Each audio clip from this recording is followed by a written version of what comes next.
4절부터 12절까지 한 절씩 교독하겠습니다. 내가 내 친구 너희에게 말하노니 몸을 죽이고 그 후에는 능히 더 못하는 자들을 두려워하지 말라.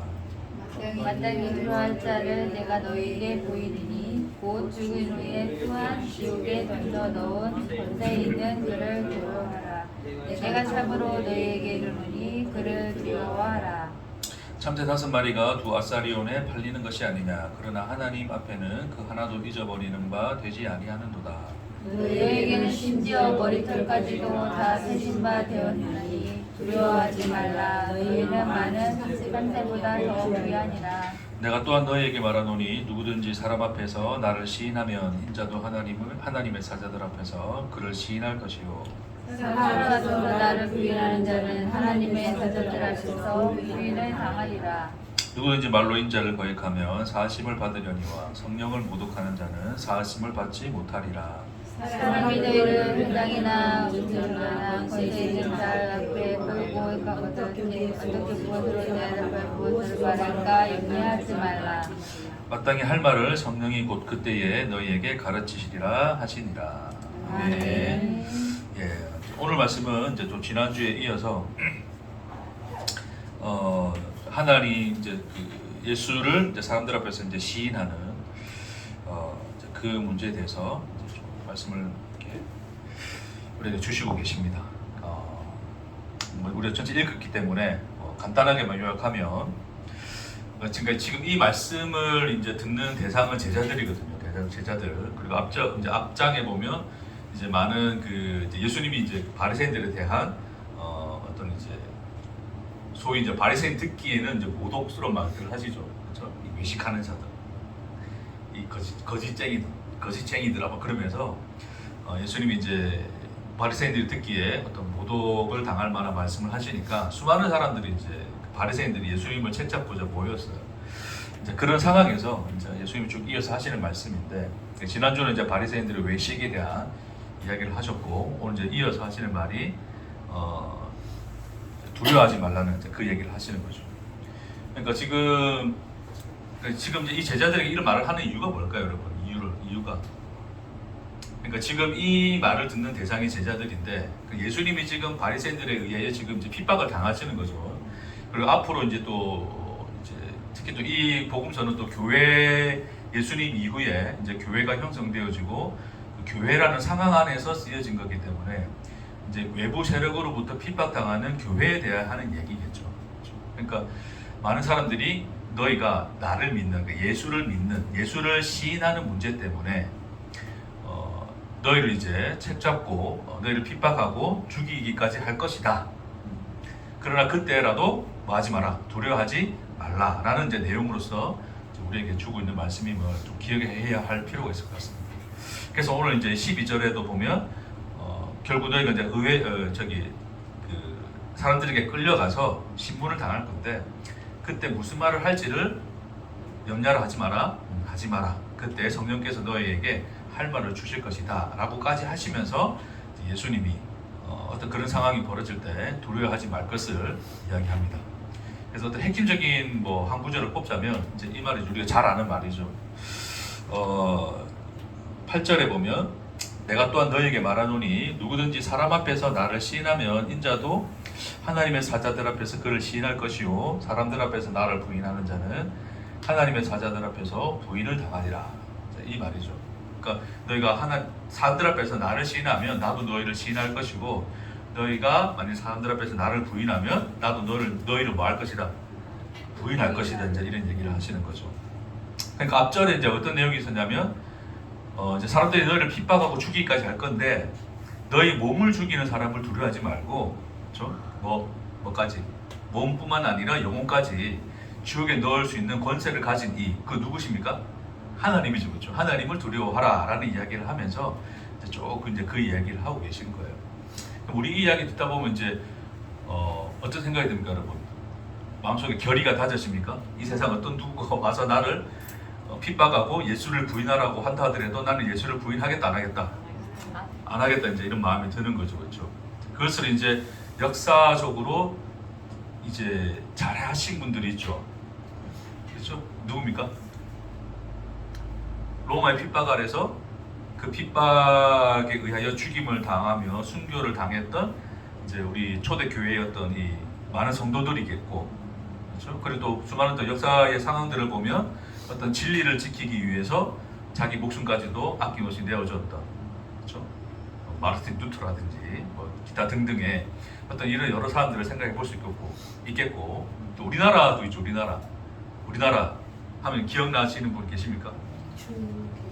네, 주기철 목사님을 위시한 신사참배의 그 신사참배를 거부하고, 그렇죠? 일제에서 신사참배를 거부하고 그냥 고난의 자기를 던졌던, 그 죽음의 자기를 던졌던 우리 수많은 또 선조들이 있죠. 그러니까 그런 이제 분들을 보면 어떤 이 말씀이 이제 그들에 의해서 고백되어지는 어떤 그런 역사적인 어떤 현실을 볼 수 있다라고 하는 것입니다. 지금 여러분 어떻습니까? 누가 뭐 예수 믿는다고 핍박하고 뭐 죽이겠다는 사람 있습니까? 없죠, 그렇죠? 제발 그런 상황이 와라. 응? 내가 이 말씀대로 예수를 부인하지 않고 시인할 것이니 그런 상황이 와라. 그런 각오는 아는데 그런 상황이 안 주어져. 이 말씀대로 뭔가 내가 그런 상황에도 예수를 부인하지 않는 나의 이 좋은 믿음을 보여주고 싶은데 그 믿음을 보여줄 수가 없으니까 안타깝네 라고 생각하시는 분 혹시 그렇죠?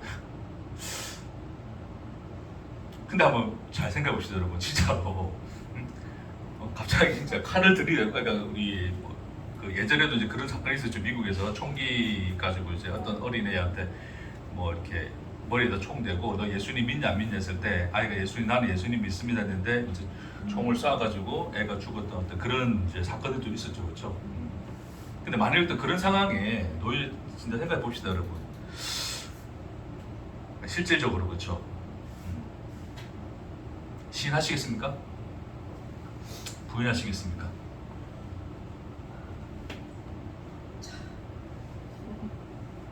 어떨까요 여러분? 모르겠어요.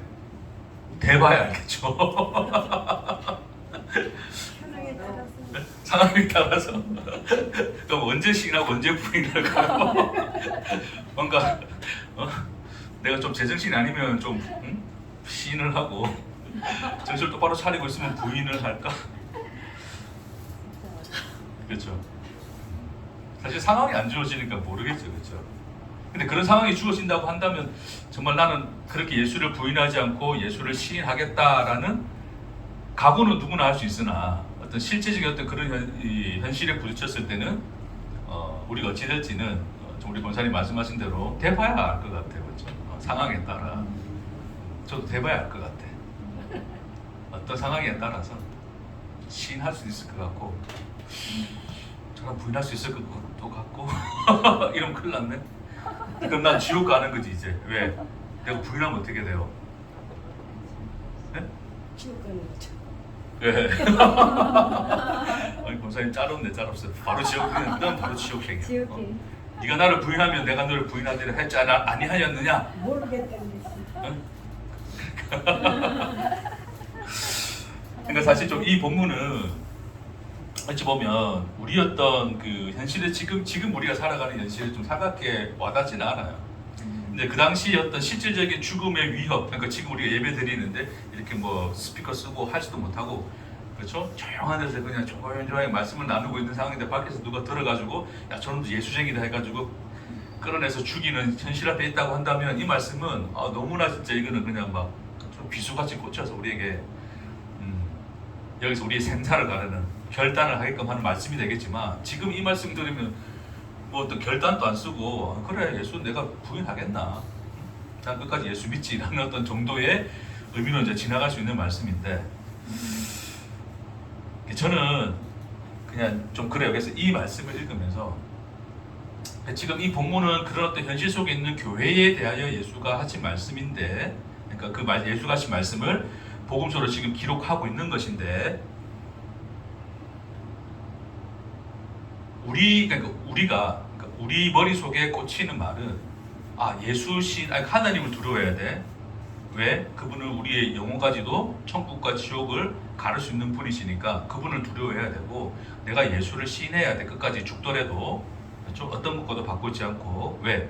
그래야 예수가 나를 하나님 앞에서 시인할 것이고 내가 부인하면 나도 부인당할 것이니까 라고 하는 어떤 하나의 우리에게 주는 경고성 메시지로 우리는 인식하고 받아들이기 쉬운데, 근데 제가 한번 상상을 해봤어요. 만약 그 현실 속에 있으면 그 사람들에게 있어서는 이 말이 이 지금 누가가 전하고자 했던 예수가 하신 이 말씀이 그런 위협과 협박이었을까? 아니면 그 현실 속을 살아가는 그 교인들에게 주는 하나님의 위로와 평강에 전하는 말씀이었을까? 1번, 2번. 예? 그렇죠. 항상 우리는 사랑과 은혜로 할렐루야. 그러니까 오히려 그 현실을 살았던 사람에게 있어서는 이 말씀은 위로와 평강과 소망과 약속이 있는 말씀인 거예요. 근데 그런 현실 속에 살지 않는, 그런 위협이 존재하지 않는 우리가 볼 때는 그냥 단순한 어떤 하나의 야 예수 잘 믿어야 돼, 끝까지 죽더라도 예수 부인하지 않고 시인해야 돼 라는 말씀으로서 우리는 뭔가 이것을 또 하나의 뭐로 생각하는 거예요? 인과율의 법칙으로 이해를 하는 거죠. 제가 지난주에 말씀드렸던 인과율의 법칙. 내가 예수를 시인하면 하나님도 예수님도 나를 시인하고, 내가 부인하면 하나님도 나를 부인하겠구나 라는 뭐예요? 하나의 어떤 인과율의 법칙 안에서 이것을 이해를 해서 하나의 그것을 뭐로 삼는다고요? 자기의 신앙의 결심으로 삼죠. 자, 잘 보세요. 내가 잘하면 잘 되고 못하면 못 돼요. 자, 그럼 나는 잘하고 싶어요? 못하고 싶어요?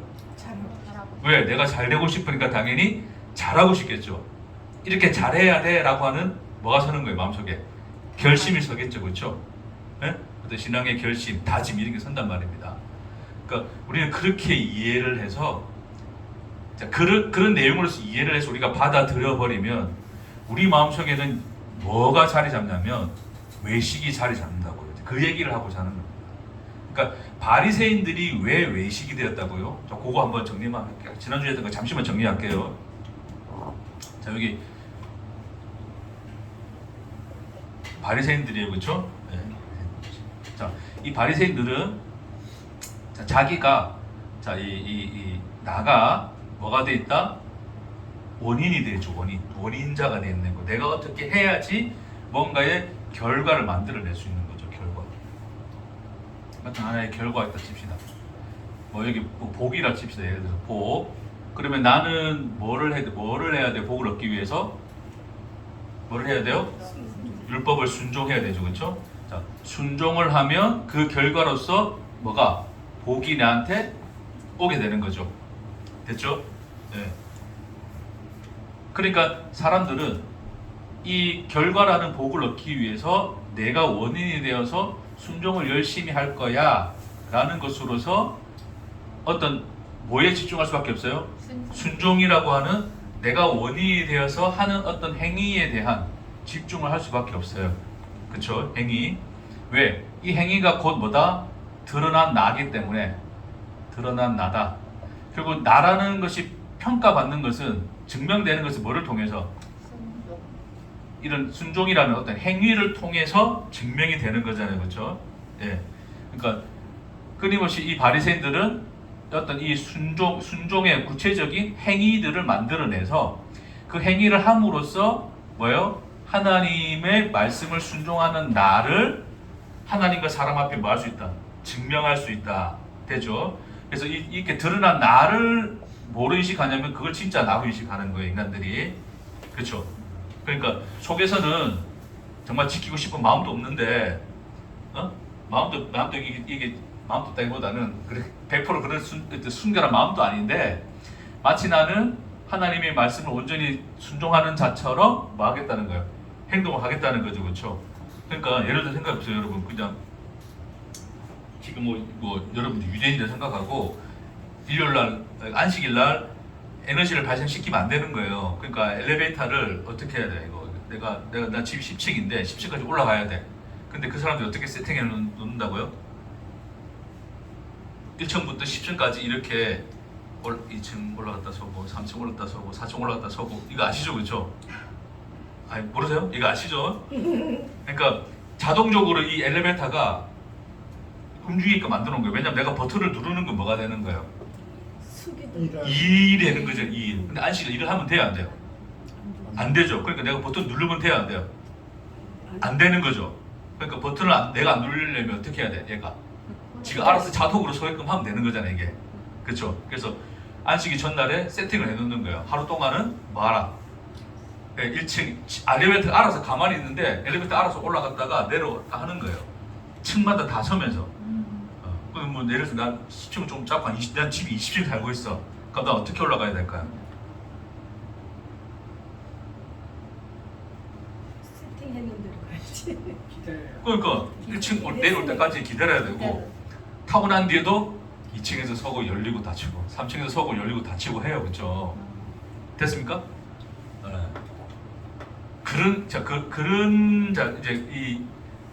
그것이 이제 안식일을 지킨다는 행위로서 그들에게는 구체적인 그 행위의 표본들이잖아요. 그렇죠? 그렇게 하고 살아야 되는 거죠. 근데 마음속으로 뭐라 느낄까요?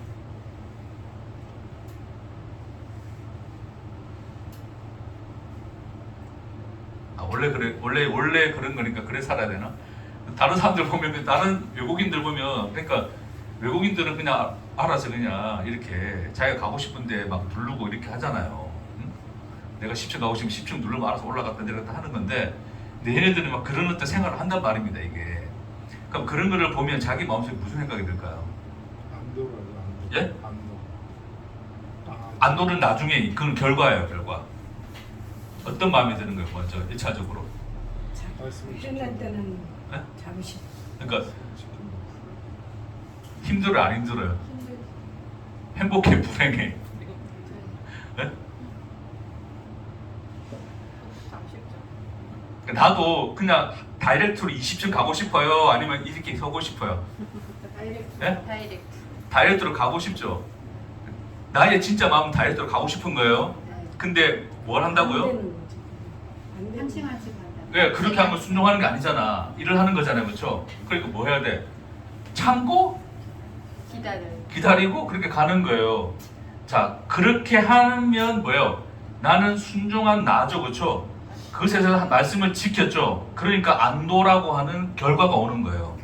마음에 드는 안도감은 나는 하나님의 말씀을 잘 지키고 있어라는 안도감은 결과로서 주어지는 거지 과정 속에 있는 게 아니에요. 실질적인 자기는 불편해요. 힘들어요. 왜 이런 거 하고 있지라는 생각이 들 수밖에 없을 거예요. 그럼에도 불구하고 뭐 한다고요? 그게 하나님의 말씀을 지키는 거니까 나는 그렇게 할 거야. 그런 나를 보고 역시 나는 하나님 백성다워 라는 것으로서 그게 스스로에게도 증명이 되고 하나님 앞에 증명이 되고 사람 앞에 증명이 되니까 안심이 되죠. 그렇죠? 안도가 되죠. 그걸 또 뿌듯함으로 여기고 뭐 하는 거예요. 계속 그걸 피드백으로 받아서 늘 그렇게 살아가는 거예요. 됐습니까? 네. 그러니까 예수님도 그랬잖아요. 사람이 구덩이에 빠져서 안식일날 저 건져야 돼 말아야 돼. 잘 생각해보세요 여러분. 건져야 돼 말아야 돼. 그게 자연적인 거잖아요. 그게 쉽게 말해서 그냥 인간적인 거잖아. 근데 그 유대인들은 뭐 했다고요? 건지는 게 뭐가 된다? 일을 하는 거니까 건지면 돼요, 안 돼요? 안 되죠. 이런 말도 안 되는 이게 근데 그걸 통해서 자기들은 뭐 하고 있다? 안식일을 지키고 있다. 하나님의 뜻을 지키고 있다라고 스스로에게 뭐 하고 있는 거예요? 안심시키고 있는 거잖아요. 그게 증명하는 거잖아요. 이해되시겠습니까? 그러니까 그런 말도 안 되는 걸 하고 있다는 게 뭐예요? 그게 바리새인들이죠. 그러니까 그게 다 외식인데 외식. 그 드러나는 나로서 그 나를 진짜 나로 인식하는 그게 외식인데 실제로 나 안에 나는 나라는 존재가 있다 없다. 나는 없음이잖아요. 없음. 원인자이신 하나님 없이 나는 있을 수가 없는데 스스로 있을 수가 없는데 인간은 스스로 내가 있고자 하는 거잖아요. 스스로 내가 존재가 되고자 하는 거잖아요. 스스로 존재가 되고자 하는 나는 사실은 있는 나가 아니에요. 내가 만들어내야 되는 나인 거예요. 그렇죠? 내가 만들어내야 되는 나. 그렇죠? 여러분 다음은 뭐예요? 저의 저 다음은 뭘까요, 여러분? 저의 저 다음. 저는 이제 일단 여러분 앞에 저는 뭐예요? 목사님. 네? 그래도 아직 목사님으로 생각해 주고 계신 거예요? 대단하시네. 내가 목사로서 뭘 하고 있어요 지금? 그 외에는 내가 신방합니까? 신방을 해, 수요 예배를 해, 금요 예배를 해, 새벽 기도를 해. 뭐하냐 너는? 그나마 하나 하고 있는 게 뭐다? 설교를 하고 있다. 응? 그러니까 만일에 내가 그러니까 야 그래도 저 이제 그러니까 목사라고 했을 때 그 목사라고 하는 이제 저는 그냥 저를 얘기한 거고 우리가 목사라고 하면 그 목사 다음에 대한 뭐가 있어요, 여러분? 어떤 모습들이 있죠. 형상들이 있을 거 아니에요, 그렇죠? 네. 그러면 그런 형상들이 내가 이제 목사야. 내가 일반 교회 갖다 칩시다. 네, 내가 일반 교회 이제 부용했다 칩시다. 우리 교회가 뭐 예를 들어서 막 해체를 했어. 예를 들어서 해체를 했어. 예언하는 거 아닙니다, 여러분. 해체를 했어. 내가 일반 교회 많이 어디 굴러 들어갔어. 그러면 이제 성도들이 이제 뭘부터 볼까요, 저 인간? 인상, 인상 보고 또 말씀, 말씀도 어떻게 잘하나 보고, 그렇죠? 또 많죠. 예? 행동. 예? 목사님의 행동. 그렇죠. 행동. 성도들 어떻게 대하나. 그러니까 기타 등등의 그런 모습들이 있을 거 아니에요. 자, 그래야지 목사잖아요. 그럼 내가 그런 사람들이 그리고 있는 형상에 내가 그걸 부합하기 위해서 실질적으로 나는 그런 놈이 전혀 아닌데 상도들 앞에서는 나는 목사로서 서 있어야 되니까 그런 목사로서의 나의 모습을 뭐 해야 돼요? 만들어내야 되죠. 내가 있는 모습 그대로 늦잠 자고 새벽 기도도 막 늦고 안 오고 성도들 와서 다 기도하고 있는데 막 목사는 그냥 골방에 누워 기도하니까 골방에 누워 자고 있고 이러면 그 교회 쫓겨나겠습니까? 계속 모시고 있겠습니까? 쫓겨나겠죠. 내가 안 쫓겨나려면 나는 뭐 하고 있어야 돼? 열심히 해야지. 힘들어 죽겠는데 진짜 새벽 나기 싫어 죽겠는데도 뭐 해야 돼? 네, 해야지. 응? 그런 나를 끊임없이 나는 뭐 해야 돼요? 날마다 만들어내야 되겠죠, 그렇죠? 나는 낚시 가고 싶은데, 저 낚시 못합니다. 낚시 가고 자전거 타러 가고 싶은데 성도 신방 다녀야 돼. 여러분 성도 신방 다녀야 되는데 막 내가 놀러 다닌다 이러면 목사 됩니까 안 됩니까? 안 되잖아요, 그렇죠? 그러니까 결국 내가 그런 것들을 내 진짜 것들을 다 뭉개놓고 그 성도들이 원하는 목사로서의 나를 뭐 해야 된다? 만들어야 되잖아요. 그게 진짜 납니까? 만들어진 납니까? 만들어진 나라고요. 그게 드러난 나거든요. 그러니까 드러난 나는 사실은 진짜 나가 아닌데, 그러니까 나라는 존재는 원래 하나님 없이는 없음이잖아요. 아무것도 아닌 거잖아요. 없음이잖아요.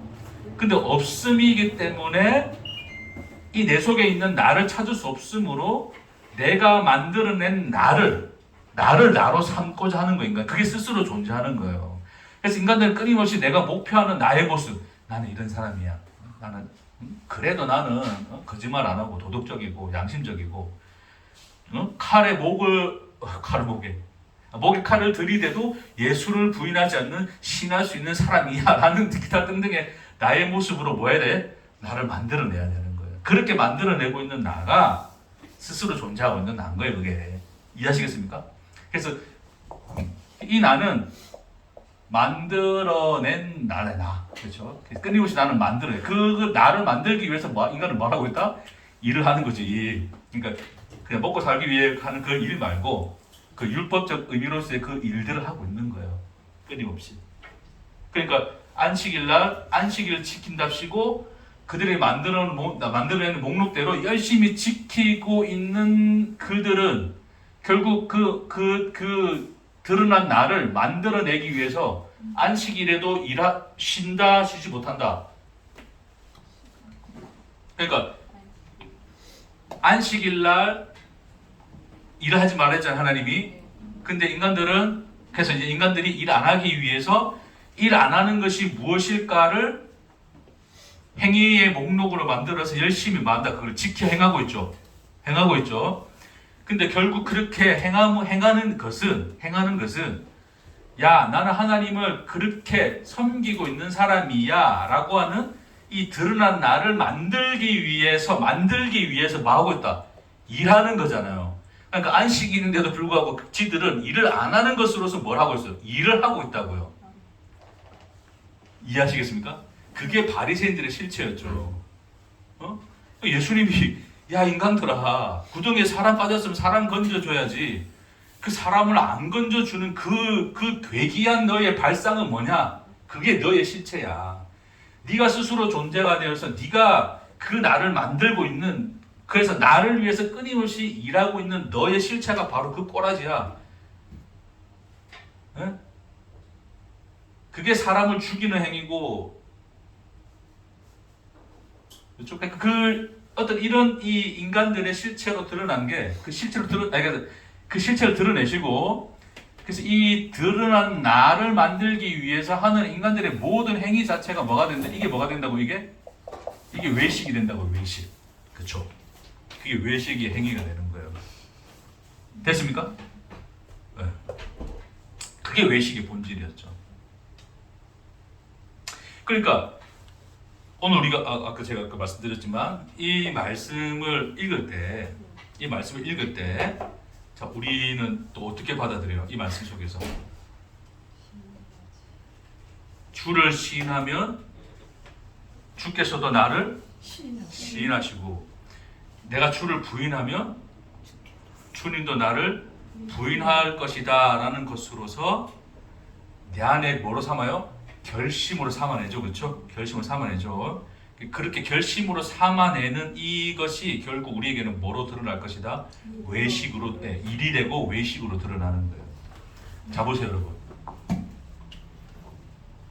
자 요거 잠시 지우고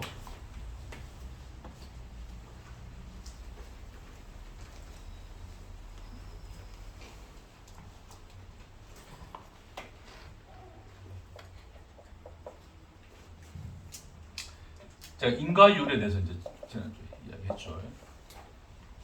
인과율은 율의 어떤 이 인과율의 형식이나 이것 자체는 질서예요, 질서. 무슨 질서? 창조 질서죠. 그렇죠? 왜 창조 질서입니까? 하나님이 세상을 뭐 했다? 창조하십니다. 그러니까 누가 원인 되셨어요?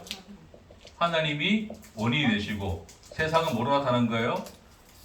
결과로 주어진 거죠. 그렇죠? 그러니까 그게 태초에 하나님의 천지를 창조하신 일이라고 하는 그 말씀에서 이미 뭐가 들어있다고요? 인과율이죠. 그렇죠? 인과율이 뭐라고요? 인과율이 원인과 결과죠.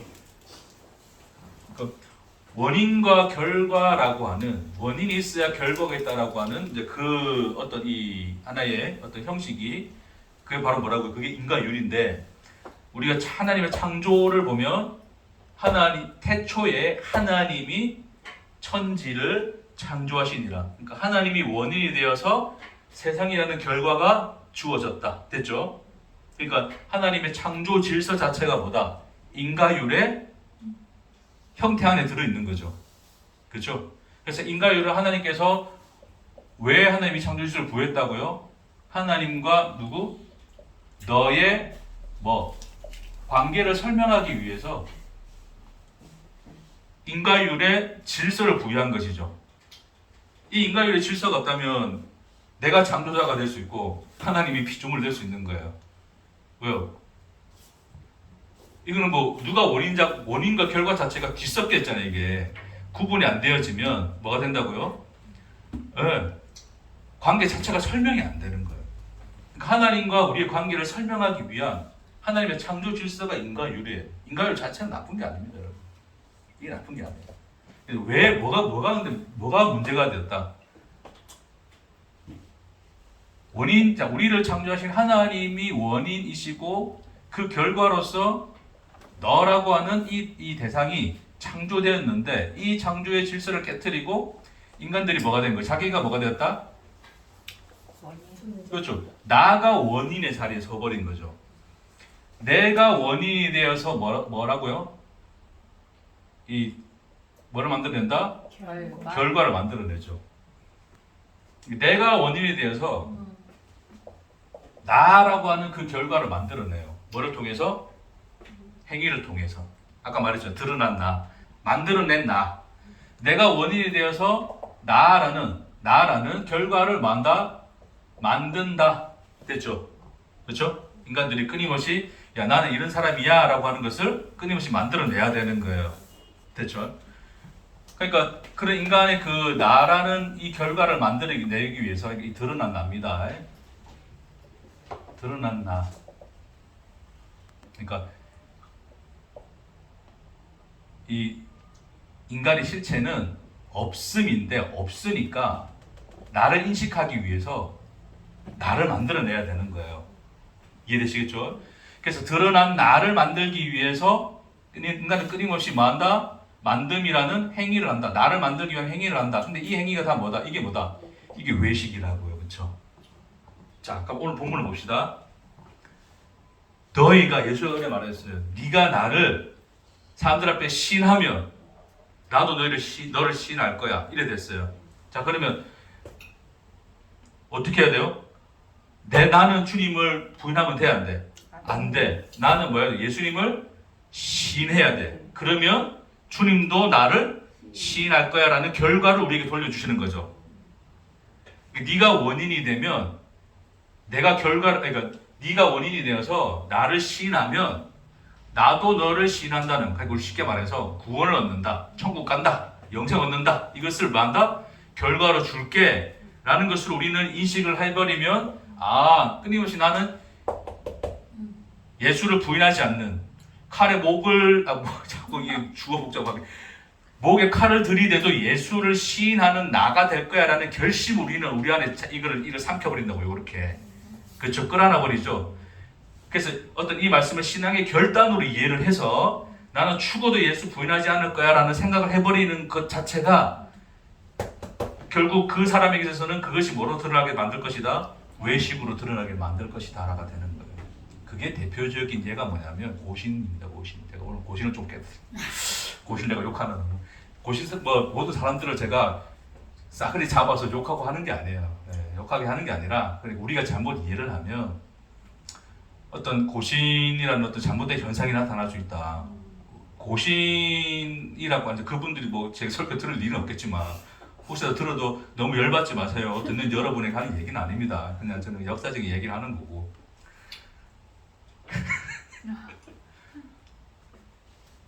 일제시대 신사참배를 했어요. 근데 이 말씀에 의거하여서 오늘 우리 이 본문의 말씀에 의거하여서 죽어도 예수를 부인하지 않고 예수를 시인하여서 죽음의 길로 간 선조들이 있습니다. 됐습니까? 그 현실 속에서 그렇게 그 사람들이 살아냈어요. 그렇죠? 저는 그 사람 전혀 욕하지 않습니다. 잘못한 거 아니에요. 그 상황에서 자기의 목숨을 버리기까지 그럴 수도 있죠. 그걸 우리가 어떻게 그 주기철 목사님 같은 분은 어떻게 우리가 그걸 합니까? 일례로 주기철 목사님 앞에 이제 이 일제 순사가 모판하고 이 모판 길이에 이렇게 쭉. 근데 여기는 예수님의 초상화가 있는 거예요. 둘 중 하나를 선택해서 가래. 예수님의 초상화를 질러 밟고 가든지. 그럼 발은 안 다칠 거예요, 그렇죠? 하나는 뭐를 밟고 가야 돼? 모판을 걸어가야 돼. 제가 그 영화를 옛날에 봤었거든요. 목 위에다 발을 올리고 발을 꾹 눌러가지고 이렇게 간 게 아니고 이래서 저 이렇게 간 게 아니고 아주 담대하시게 꾹 눌러가지고 하나하나 이 모판을 밟고 하더라고. 왜? 초상화 받는 게 그 예수도 아닌데 그거 밟고 가면 안 되냐라고 이야기할 수 있지만 그분에게 있어서는 예수를 부인하는 자 시인하는 게 문제일 수 있거든요. 그러니까 이 예수를 초상화 받는 게 아무것도 아닐 수 있지만 그 순사들은 결국 이게 예수를 부인하는 거고 이 예수를 시인하는 거잖아요. 그래서 그 주기철 목사님은 그 주님의 어떤 그런 그걸 할 수 없다고 해서 이 모판을 걸고 가셨어요. 그 보면서 야 진짜 나도 저럴 수 있을까 생각이 들더라고. 그분의 그런 신앙에 대해서는 저는 오히려 존경을 하고 아무런 그런 게 없어요. 근데 문제는 뭐냐면 그 후손들입니다. 지들은 그걸 당하지도 않고 마치 그 정신을 이어받아. 물론 이제 그 신사참배에 참석하지 않았던 사람들의 사람들도 위시가 되어서 뭔가 어떤 교단이 창립되고 한 게 이제 고신이긴 해요. 물론 고신 역사를 다 알지는 못해요. 근데 문제는 뭐냐면 그렇게 함으로써 야 우리는 신사참배를 하지 않았던 사람이야 라고 하는 뭐를 가졌어요? 인간들이 정체성을 가져버렸어요. 그 정체성으로서 세워졌기 때문에 그게 문제입니다. 신사참배를 하지 않고 내가 예수를 신하는 고난과 죽음의 길을 택하여 걷는 행위가 잘못된 게 아니에요. 그거는 신앙의 고백으로서 그래 될 수도 있는 거죠. 오히려 더 존경받을 만한 일이고, 문제는 뭐냐면 그러한 것들을 뭐로 삼는다 인간들이? 뭐로 삼아요? 자기 정체성으로 삼습니다. 나는 이런 사람이야 라고 하는 그런 나의 모습으로 삼아버리죠. 그걸 자기로 인식해버려요. 그러니까 신사참배에 참여한 인간들은 뭐 하게 됩니까? 예수를 부인한 저것들, 즉 예수 믿는 것들이라고 이래 되는 거죠. 그래서 철저하게 어떤 예수를 믿는 그 신앙의 어떤 이 보수의 길을 걷고 있는 것이 이제 고신인데, 물론 지금 어떻는지 모르겠습니다. 그래서 그분들이 이제 한 번씩 어떤 그 이전에, 요즘은 그런지 모르겠지만 옛날에 그런 게 있어요. 제가 신학교 다닐 때만 해도 이 민족 그들이 이제 모여서 이제 막 기도회 하는데, 뭐 그분들이 모였는지 어쨌든 뭐 그 비슷한 사람들이 모였는지 모르겠지만 이 민족의 뭐 죄를 회개합니다 하면서 뭐를 회개하냐면 신사참배, 우리 선조들이 신사참배에 참여했던 죄까지도 회개를 한대요. 근데 그 죄를 왜 지들이 회개를 해? 왜 그런 행위까지, 왜 그렇게까지 됩니까? 신사참배하지 않는 그 나가 자기 정체성이 되었기 때문에 그 정체성의 강화로서 그런 고백까지 나오는 거예요. 네? 그러니까 신사참배한 걸 우리가 신사참배를 했던 우리 민족의 죄를 회개하여 주십시오라고 하는 이러한 고백은 결국 뭐다? 신사참배했던 모든 이들에 대해서 뭐 하고 있는 거예요? 정죄를 하고 있는 거죠. 회개가 오히려 정죄거리가 되는 거죠. 여러분, 신사참배를 할 수밖에 없었던 사람들의 인생을 다 압니까? 우리 권사님 아까 말했던 것처럼 상황에 따라 다를 수 있잖아요. 그 상황이 어떤 상황일지 혹시 생각해 보셨어요? 예를 들어서 어린 자식 새끼들 이 가족 지키기 위해서 이 부모들이 다 죽어버리면 누가 키웁니까? 믿음으로 하나님께 맡겨드립니다 하고 갈까요? 부모 마음이 그렇디까 여러분? 그런 상황 속에서 마음은 그렇지 않지만 부인을 할 수밖에 없었던 사람도 있었겠죠. 그렇죠? 그런 모든 상황을 우리가 어떻게 다 알 수 있을까요? 근데 이런 것들 정체성을 가진 사람들은 그래도 뭐 해야 돼? 부인하지 말았어야 돼. 신사참배하지 말았어야 돼. 예수를 시인했어야 돼. 라는 것으로서 여전히 인간들이 정죄를 하고 있다면 머리털까지 새 신바 대신 하는 그 참새 2마리가 하나짜리에 팔리잖아요. 오늘 본문에는 이제 5마리가 2아짜리에 팔리는데 그 값도 아니거든요. 그거 그냥 덤으로 준다는 거예요. 아무 가치 없는 그 참새 1마리도 뭐다? 하나님 앞에 잃어버린 바가 되었다 안 되었다? 되지 아니하였다 그러시는 거예요. 그러면서 머리털까지 새 신바 되신 하나님이라 그러죠. 그 의미가 뭡니까 여러분?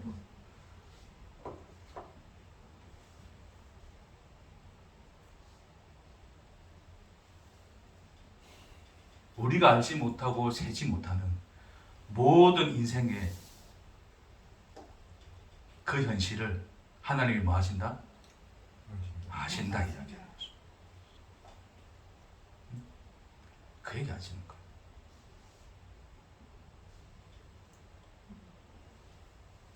사실 오늘 본문의 가장 핵심은 사실 이 구절이에요. 이 구절 안에서 이걸 이해를 해야지 이게 단순히 나의 정체성, 예수를 죽어도 부인하지 않고 신의 자리에 있겠다라고 하는 신앙의 결단으로 가지 않고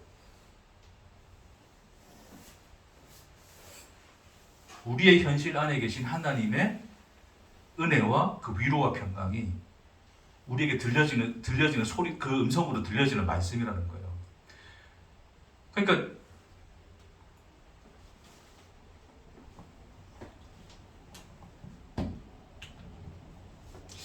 너무 고신이라고 내가 했었나? 하여튼 고신 죄송합니다. 제가 다 뭐 그런 거 아니니까. 근데 우리의 현실이 그렇다는 거예요. 인간들의 현실이. 오히려 뭐 주기철 목사님이나 그렇게 죽어갔던 분의 어떤 신앙적 고백이 오히려 그 후손들이 그것을 정체성으로 삼아 버림으로써 오히려 그 신앙의 고백이 더 퇴색해 버린 것 같아요. 오히려 그 신앙의 고백은 더 아름답고 고귀하지만 그러나 그런 것들을 인간의 자기 정체성으로 삼아 나도 저런 사람이야 라는 것으로 인간들이 가져가는 인간들의 행위는 결국 사람을 죽이게 되고 비판하게 되고 정죄하게 되는 그 외식의 자리에 있을 수밖에 없다는 것을 오늘 이 본문을 말씀을 통해서 또 우리에게 또 주시는 말씀이라고 생각합니다. 그럼 잘 보세요. 그래도 주님이 그렇게 복음 이 말씀에서 말씀하지 않았냐? 네가 그 시인해야지 나도 시인하고 부인하면 부인하겠다 하지 않았느냐라고 이야기를 하는 거죠. 그럼 여러분 이런 예수님의 행위는 어떨까요? 베드로가 십자가 앞에서 예수를 시인합니까 부인합니까? 제가 볼 때 베드로 누구하고 만났을까? 그건 잘 모르겠는데 누가 보고 있을 때 야 이 얘기 좀 빼줘 그랬을 수도 있을 것 같은데 왜냐하면 베드로는 정확하게 이것과 반대로 했거든요. 너 예수 아니냐 물어봤는데 베드로가 뭐라 그래요? 부인합니까 시인합니까? 부인. 그것도 한 번 합니까? 세 번 합니까? 세 번. 히브리인들에게 3이라는 숫자는 완전한 숫자거든요. 베드로는 완전하게 예수를 부인하죠. 예? 일말의 한 점의 그런 것도 없이 완전하게 예수를 부인하죠. 부인하면서 저주까지 합니다. 그렇죠? 그럼 베드로는 어떻게 해야 돼? 예수가 베드로를 잡아 죽여야 돼. 잘했다 칭찬해 줘야 돼. 어떻게 됩니까 얘? 근데 예수가 부활하신 이후에 어떻게 되죠? 베드로를 찾아오시잖아요. 그렇죠? 베드로를 부인하시면 되는데 하신 말씀대로 하시면 부인하면 되잖아요. 근데 예수가 베드로를 찾아오셔서 뭐 합니까? 네? 양목이라. 시인할 수 있는 기회를 주시죠. 양치. 아 사랑하냐? 네? 나를 사랑하고 사랑을 고백하도록 뭐 합니까?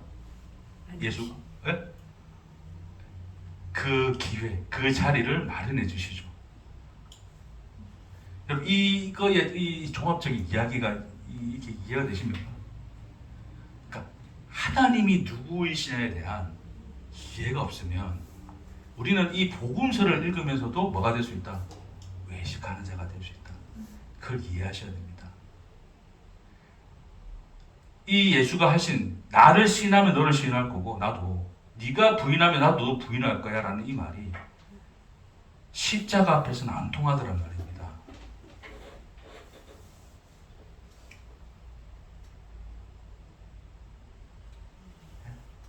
그분이 하나님이시라 이야기하고 있어요.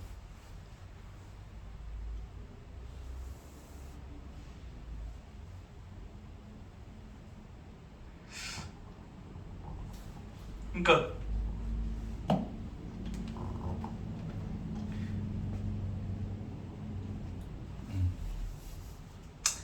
하나님이 말씀으로서 우리에게 주는 게 성경이죠, 그렇죠?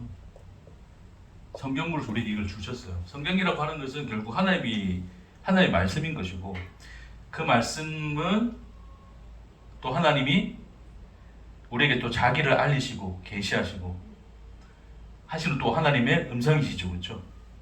근데 이 말씀이 우리는 이 성경을 가지고 뭐를 생각하냐면, 그러니까 하나님의 뜻. 이 뜻이라는 것은 결국 하나님이 뭐를 원하시고 원하지 않느냐, 그것을 찾아내서 그것을 뭐한다? 순종하는, 어떤 행위로서 순종하는 어떤 그 가르침을 받아내는 것으로 인간들이 이해를 하잖아요, 그렇죠? 이게 다 뭐 이게 그냥 일반적인 뭐예요? 다 인간들의 종교성인 거예요. 종교성. 종교성 안에서 우리가 이 성경이라는 말씀을 보게 되면 결국 우리는 거기서 하나님의 뜻, 하나님이 뭘 원하냐 원하지 않느냐, 그러면 하나님 기쁘시게 할 거야 라는 것으로서 어떤 그런 것들을 찾아내서 끊임없이 열심히 그렇게 해서 하나님 앞에 순종하는 나를 만들어내기 위한, 나를 위해서 내가 일하는 그런 외식의 삶을 살 수밖에 없는 그 길로 가는 종교성의 이 결과로서 가는 그것밖에 안 되는 거예요. 그렇죠? 근데 이 하나님 말씀이라고 하는 것은, 그러니까 우리 하나님 말씀 어떻게 이해해야 돼 이거 도대체? 그러니까 오늘 이 본문에 있는 말씀, 네가 나를 시인하면 나도 너를 시인하고 네가 나를 부인하면 나도 너를 부인할 거야 라고는 이 말씀 어떻게 이해를 해야 돼 도대체? 어떻게 받아들이고 이해해야 될까요 여러분? 그대로 믿죠. 그러니까 그대로 믿는다는 것은 어떻게 해야 되는 거야 그러면? 순종해. 따라. 그러니까 목에 칼이 들어오더라도 신해야 돼, 신하지 말아야 돼? 들어들어도 신해야죠. 예? 신해야죠, 그렇죠? 근데 신할 거예요? 못하죠. 안 하실 거예요 그러면? 하여튼 해야죠. 상황에 따라서 상황이 지금 상황 봐서 뭐 할 만하면 하고 할 때도 있고 안 할 때도. 못하면 못하겠네. 그때 달라요. 인간이야. 바로 그게 인간이야. 아, 근데 또 말씀 속에서 주님이 다시 한번 기회를 그리고 또 회개하잖아요. 잘못했구나. 이건 아니네 이렇게. 그걸 우리 한 가지 다 이야기해 보세요. 하나의 문장으로 이야기하지만 뭘까요? 여러분이 하신 말씀들 하나의 이야기로 하면, 하나로 이야기하면 뭘까요? 그냥 되는 대로 살아라. 그렇죠. 또 그까지도 다 하나로 이야기하면 그냥 살아라. 그냥 그만. 아이고 진짜 죽겠다. 재밌다.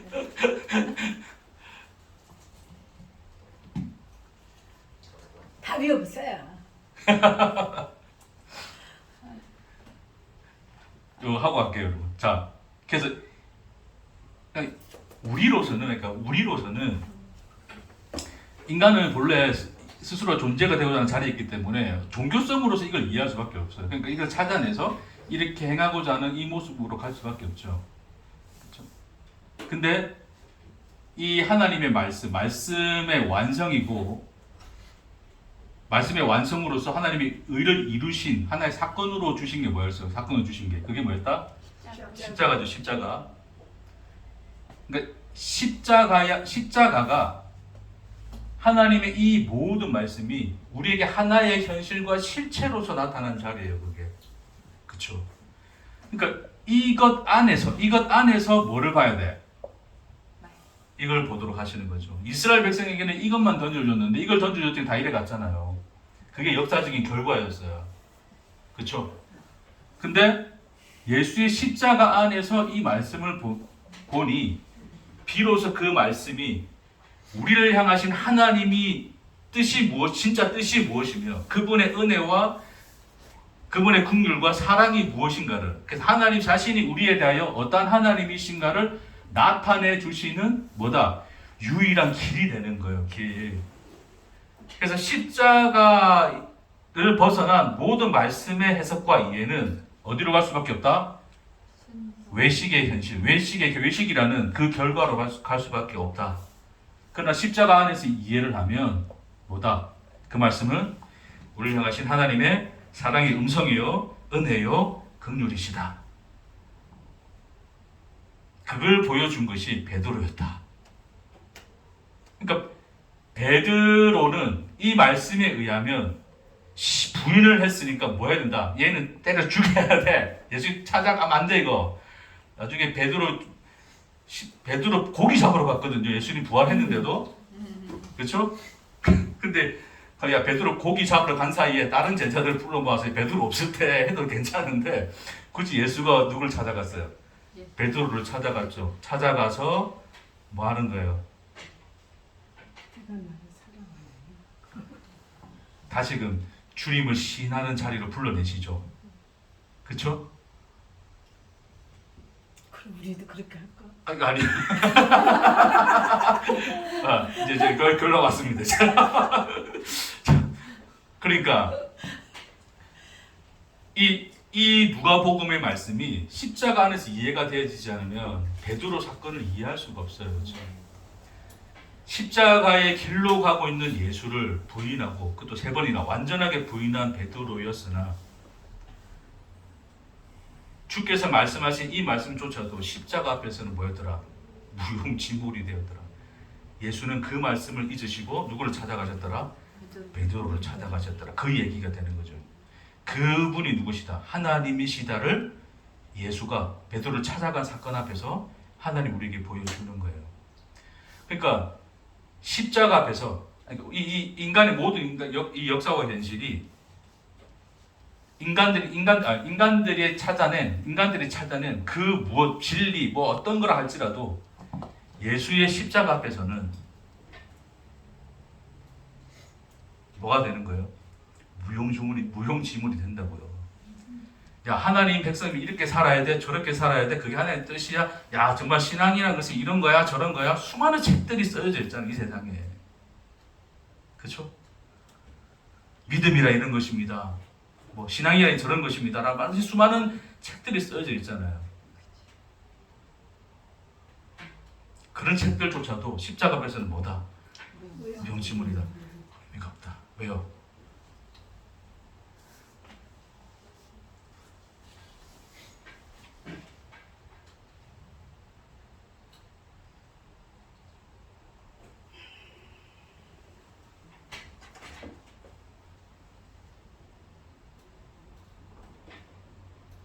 그게 인생이라고 하는 이 우리에게 주어진 시간과 이 모든 이 내용들이 가지는 이 의미입니다. 의미. 어떤 신앙의 법칙과 어떤 정의와 어떤 그 무엇이다 인간의 결단과 그 무엇조차도 우리가 이해하지 못하고 우리가 다 살아내지 못한 이 인생들까지 다 포함해서 그러니까 그 모든 이 인간들의 이것들이 우리가 살아가는 이 인생이라는 이 현실 앞에서는 그게 원리와 법칙대로 작용이 됩니까? 안 됩니까?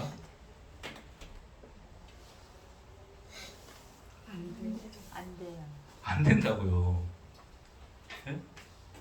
여러분 그런 거 있잖아요. 예를 들어서 이런 거 생각합시다. 여러분 자식을 키우다 보면 자식 진짜 말 안 들을 때면 어떤 생각 드세요, 여러분? 순간적으로 스치는 생각들 있잖아요. 때려주고 싶어. 예? 때려주고 싶고 내다 버리고 아 있었어 여기 있었어. 내다 버리고 싶을 때가 있었어. 여기 양쪽에 있네. 양쪽에 있네. 한두 번이에요. 아 저기도 한두 번이에요 나왔어요. 한두 번이에요 나왔어요. 아.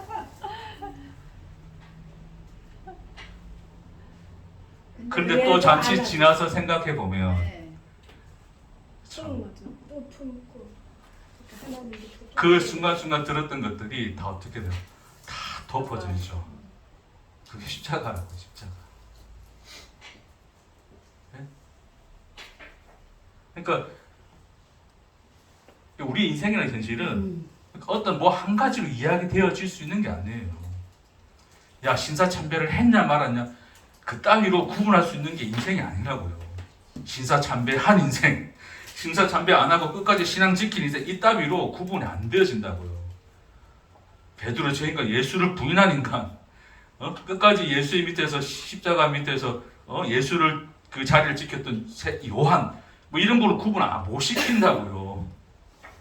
네? 수천 번 수만 번 우리가 예수를 부인했어도 또 찾아오고 찾아오시는 분이 누구시다? 예수. 그게 하나님이시다. 그 숱한 현실과 인생을 우리는 살아낼 거고 그 안에서 하나님은 너의 하나님이실 것이다. 너의 머리털까지 세신 바 되시고 너의 그 한순간도 잊은 바 되지 아니하시도다.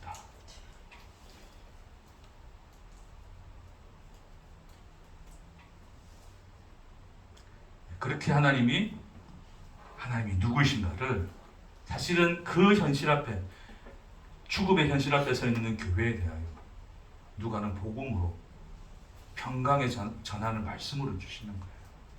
그래 던져준 거지 이거를 신사참배 했네 안 했네 그걸 따지라고 주신 말씀이 아닙니다.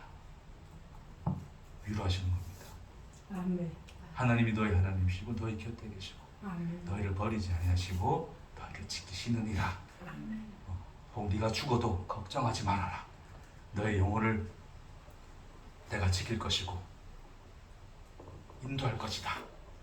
라는 위로의 말씀으로 주신 것임을 알아서 또 주님의 평강의 말씀 안에 또 한 주간을 또 능히 살아내시는 저 여러분 되기를 축복합니다. 아멘. 아까 그 얘기하고 맞아야 돼. 그거 아까 내 질문. 아까 그럼 어떻게 하라는 건데 아까 이거 한 문장으로 하면 무슨? 그냥 부모가 자식을 키워서 버리지 못거나 자기가 있더라도 나중에 그냥 안아주듯이 하나님들이 그렇게 하시죠. 네, 그러면 쉽게 말해서. 그러니까 우리는 이 말씀을 가지고 야 나는 죽어도 주님을 부인하지 않고 시인할래라는 결단이 아니라 그렇죠. 그렇게 하면서 살긴 살아야 되는데 네. 하면서 예. 그래도 희망은 괜찮아요. 맞아요. 하시는데 예, 자기 나름대로 정리를 하셔야 되는데 왜 그러세요? 버리고 싶어 진짜. 이 자식 버릴 거야. 버리고 오지 왜요? 데리고 왔어요. 하나님이 우리를 못 버리듯이 부모도 자식 못 버리잖아요. 그렇죠. 이제 똑같은 거예요. 그렇죠. 그런 거죠. 목사님 말씀. 우리가 결국 그 한마디로 이야기하자면 너 시인할래 부인할래 이렇게 물어본다면 뭐라 대답하실 거예요? 내가 주님을 사랑하는 주께서 오 할렐루야. 아멘. 주님이 알잖아요. 우리 대답은 그 대답밖에 없어요. 오 베드로의 고백이 그렇습니다. 그것보다 할렐루야. 베드로는 결단하잖아요. 신하는 자를 다시 주님이 허락하시죠. 네가 나를 사랑하니? 충분히 그때는 뭐 하면 돼요? 사랑합니다. 왜 옆에 창조고 있는 놈도 없고 예수를 죽이는 자리에서 베드로를 잡아갈 사람도 없고 다 제자들만 있잖아. 그럼 자신 있게 주님 사랑합니다 이러면 되잖아요. 그렇죠? 베드로 뭐라 대답한다고요? 주께서 하시나이다. 제가 뭘 말하겠습니까? 그 한마디에 그게 담겨져 있는 거예요. 그렇죠? 지인 한 놈, 부인 한 놈, 그걸 따지고 있는 인간의 이 옹졸한 종교생에서 벗어나서 하나님이 누구이신가를 알아. 그 영광의 삶을 사시는 은혜와 평강의 삶을 사시는 저 여러분 되기를 주의 이름으로 축복합니다. 아멘. 떠십시다. 기도하겠습니다. 은혜 받으셨어. 주님, 우리의 결단조차도 우리가 알지 못하는 상황 앞에서 무용지물이 되는 것을 봅니다. 우리의 그 못남과 어리석음과 우리의 그 없음이 근데 우리의 연약한 모습조차도 주님의 십자가와 은혜 앞에서 무용지물임을 봅니다. 주여, 이 놀라운 부르심과 은혜 앞에 우리가 있습니다. 우리는 주님께서 아십니다라는 고백에는 우리에게는 할 말이 없으나 주여 친히 우리를 당신의 백성 삼으시고 자녀 삼으시고 우리 하나님이 되시어 오늘을 함께 사시는 주님의 평강과 은혜 안에 우리 모든 인생이 있음을 믿음 안에서 바라보게 하사 한 주간도 이 평강의 길을 가는 우리가 되도록 주여 축복하여 주옵소서. 아멘. 감사드립니다. 예수님 이름으로 기도합니다.